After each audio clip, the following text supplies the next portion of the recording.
3. Assessments for benefits for people with health conditions. We want people to be able to get the financial help they are entitled to in a simple, straightforward way, especially if they suffer from the most severe health conditions or disabilities. We could do more to build on universal credit and ensure that people have the best possible access to both employment support and the right financial support. The Work Capability Assessment for Employment and Support Allowance and Universal Credit does not lead to the individualised employment and health support service that we would like. The current assessment puts people into fixed categories. Over 1.5 million people are placed in a category where they do not have any regular access to employment support, and often have no contact at all with a work coach. It is right that these people receive additional financial support, but they should not be treated in a one-size-fits-all way when they have such a wide range of conditions and needs.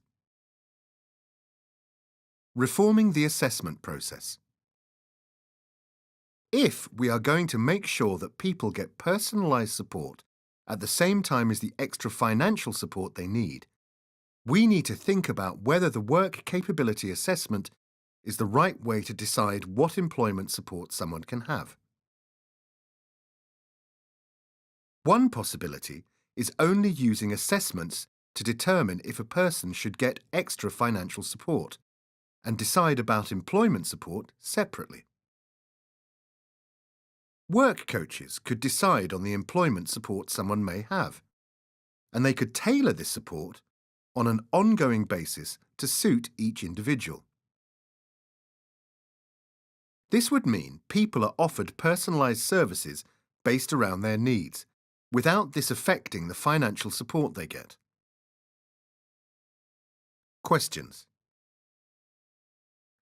Should financial support and employment support be decided separately?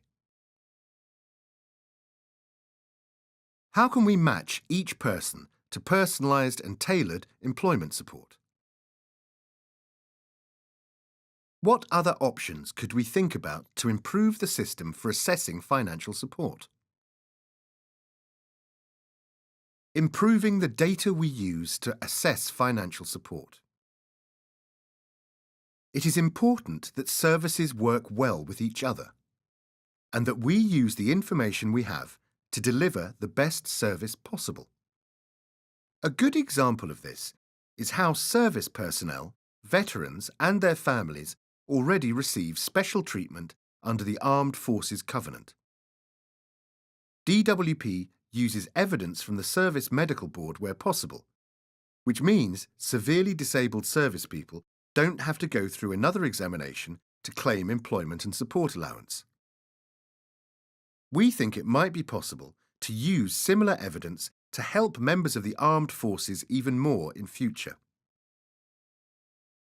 If a person falls out of work because of a health condition or disability, they might already be using NHS services and other support such as adult social care.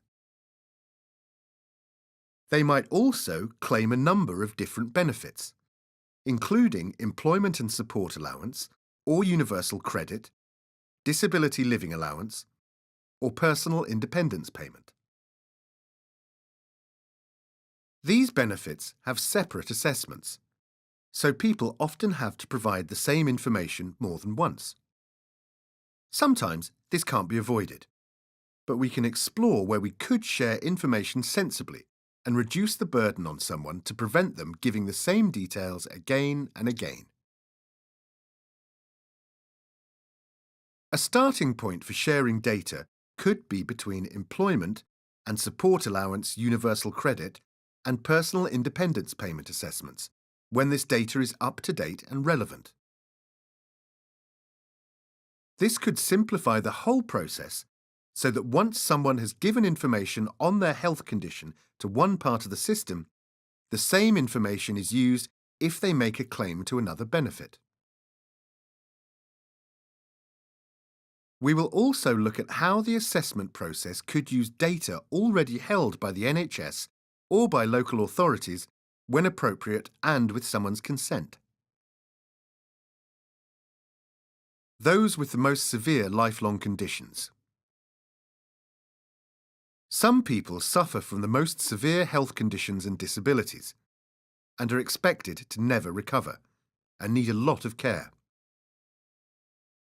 As their conditions are very unlikely to improve, we have announced that these people will no longer have reassessments.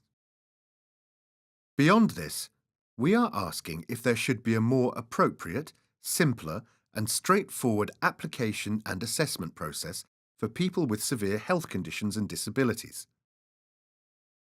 We could use data already held by the NHS to inform decisions. Questions. How could we share evidence between assessments and services to help decision makers? What benefits and challenges would this bring? What more can we do to improve the process for accessing financial support for those with severe health conditions and disabilities?